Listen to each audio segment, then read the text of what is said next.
20절에서 26절 말씀을 근거로 하나님이 보내시는 목적이란 제목으로 하나님 말씀 증거하도록 하겠습니다. 약속의 땅 시리즈 97번째 시간입니다. 오늘 말씀은 지난주에 말씀을 나눴던 하나님이 보내시는 사람, 또 하나님이 보내시는 곳, 그리고 마지막 세 번째로 하나님이 보내시는 목적이라는 제목으로 우리가 말씀의 은혜를 나누고자 합니다.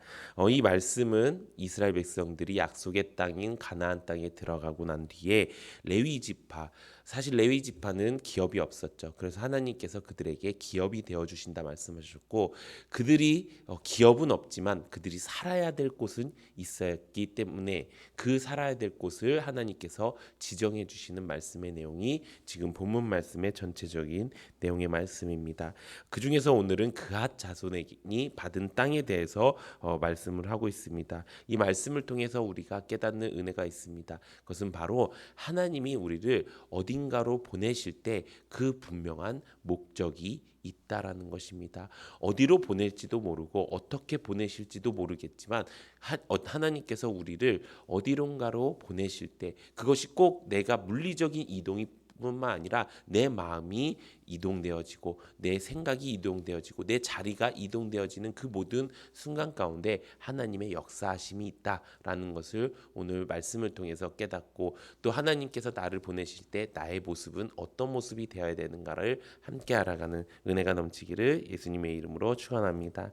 오늘 본문 말씀의 내용은 이 그앗 자손이 이 에브라임 지파 중에서 여러 성읍을 제비를 뽑아서 가는 내용의 말씀입니다. 제비를 뽑는다고 하면은 우리가 무엇을 생각하나요? 우연하게, 또 어떻게 보면 세상 사람들 말로는 운으로라는 생각을 합니다. 그런데 성경에 나오는 모든 제비는요, 하나님의 역사하심, 하나님의 관여하심을 뜻하는 의미라는 것입니다.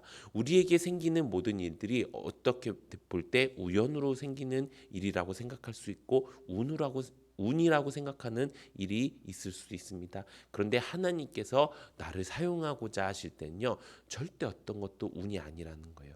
그런 관점에서 볼 때 하나님께서 가끔씩 나에게 말도 안 되는 자리로 가라고 하실 때가 있습니다. 말도 안 되는 자리로 보내실 때가 있습니다.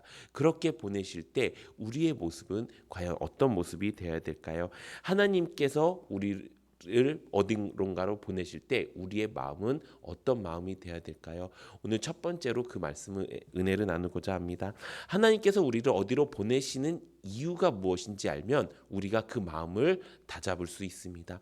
하나님께서는 그럼 왜 우리를 어떤 곳으로 이동하시길 원하실까요? 그것은 우리가 그렇게 이동함으로, 우리가 그렇게 보내짐으로 하나님의 사역을 할 수 있기 때문이라는 것입니다. 우리는 우리가 준비되면 하나님의 일을 할 수 있다라고 생각합니다. 그런데 하나님께서는요, 우리가 준비되기 전에 우리를 보내신다라는 것입니다.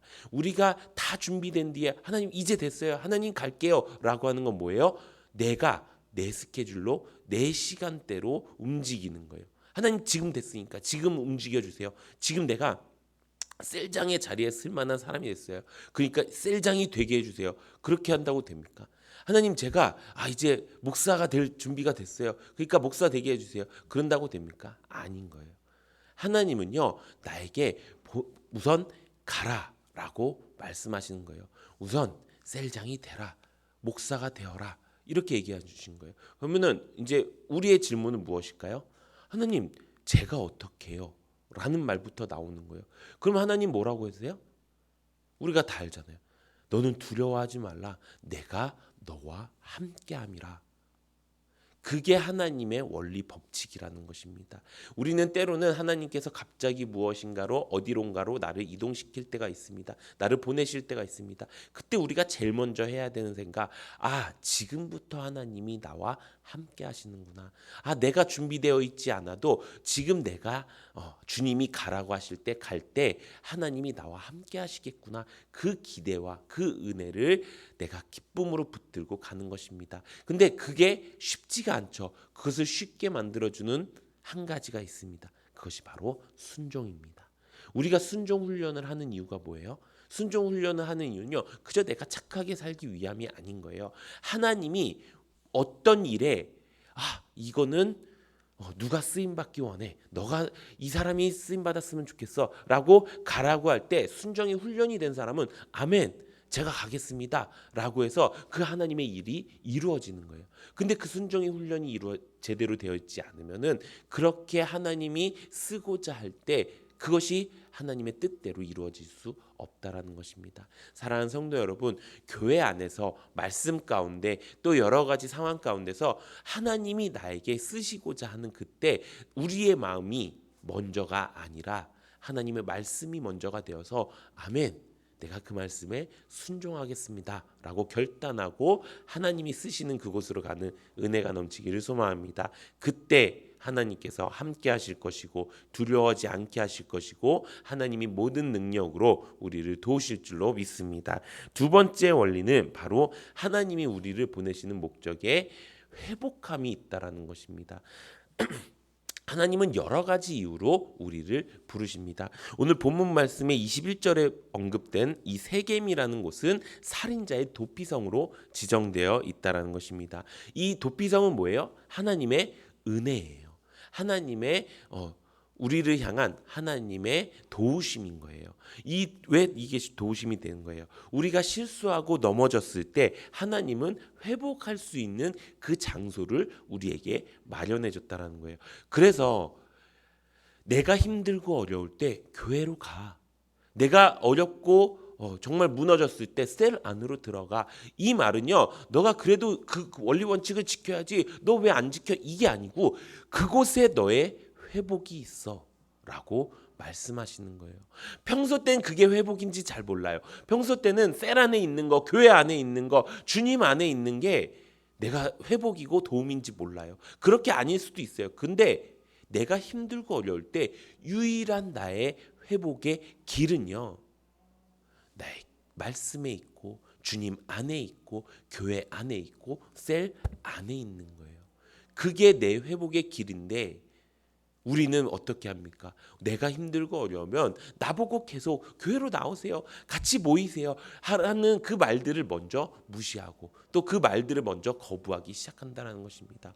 하나님이 우리를 교회로 부르실 때, 말씀으로 부르실 때, 셀로 부르실 때는 하나님이 우리를 회복하시게 하기 위해서라는 것입니다. 우리가 그 원리를 잊지 않고 주님이 부르신 그 목적대로 살아가는 은혜가 넘치기를 소망합니다. 세 번째는 하나님이 우리를 부르실 때 혼자 부르시지 않는다라는 것입니다. 우리를 공동체가 함께 하도록 부르신다라는 것입니다. 이 본문에서 레위 지파에게 주어진 이 성읍들은요, 누구의 것이었을까요?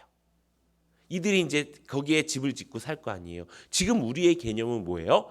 누군가의 집을 지으면 그 집은요, 주인이 있어요. 이게 국가가 주인이건 개인이 주인이건 주인이 있어요. 근데 이 당시 하나님께서는요, 이 레위 지파한테 뭐라고 했어요? 너희 기업은 없어 라고 이야기하지 않았습니까? 말 그대로 이 집은요, 이들 누구 하나의 것, 뭐 그앗 자손이 받았다고 해서 그앗 자손의 것, 뭐 아모리 족속이 받았다, 뭐 이게 아니라 그냥 이 하나님이 주신 이 레위 지파 전체가 그 집의 주인이었다라는 것입니다. 이 공동체가 주인이었다라는 것입니다.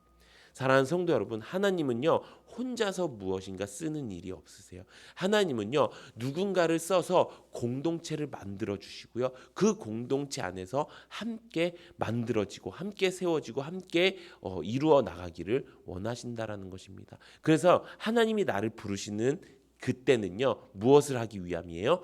우리 공동체를 살리기 위함인 거예요. 우리 공동체를 인도하기 위함이라는 거예요. 그래서요, 하나님 왜 나한테 이렇게 해요? 여기 이 사람도 있고 저 사람도 있잖아요. 근데 모세도 그렇게 얘기했죠. 하나님, 나는 혀가 짧은 자예요. 나는 혀가 둔한 자예요. 아론도 있고 다른 사람도 있는데 왜 나를 쓰십니까? 하나님은 내가 쓸 사람이야 라고 말하면서 어떻게 해요? 이스라엘 전체를 구원하는 그 역사 가운데 이 모세를 훈련시켜서 그에 걸맞는 사람이 되게 하신다라는 것입니다. 사랑하는 성도 여러분, 하나님께서 우리를 부르실 때 우리가 먼저 생각해야 될 것, 나를 통해서 우리의 공동체가 세워지는구나라는 것을 깨닫는 은혜가 넘치기를 바랍니다. 오늘 말씀을 통해서 우리가 깨닫는 건 무엇입니까? 하나님은요, 나에게 말씀하세요. 너가 이곳에 갔으면 좋겠다라고 말씀하실 때 우리의 모습은 순종의 모습이 되어야 됩니다. 그렇게 순종의 모습이 될 때 하나님께서는요, 하나님이 원하시는 일을 이루실 줄 믿습니다. 그리고 또 우리가 어떻게 해야 돼요? 하나님이 우리를 그렇게 보내실 때 하나님의 뜻만 이루는 것이 아니라요, 그 안에 우리의 회복도 달려 있다라는 것입니다. 내가 힘들고 지쳤을 때 하나님 내가 움직일 수가 없어요 라고 이야기할 때 아니야, 너 충분히 거기 갈 수 있어 라고 하시는 그 하나님의 말씀을 내가 순종할 때 그곳에 우리의 회복이 있음을 우리가 깨닫는 은혜가 있기를 바랍니다. 그리고 그 회복 끝에 뭐가 있어요? 우리 공동체가 함께하는 이 공동체가 더욱 하나님 앞에 온전히 세워질 수 있는 그 은혜와 능력이 하나님께 있다라는 것입니다. 우리가 그것을 오늘 깨닫고 나에게 주어진 그 사명들을 내가 온전히 감당해내면서 하나님께서 나에게 주시는 그 은혜, 또 하나님께서 나에게 주시는 그 소망을 우리가 붙들면서 살아가는 오늘이 되기를 예수님의 이름으로 축원합니다. 이 시간 기도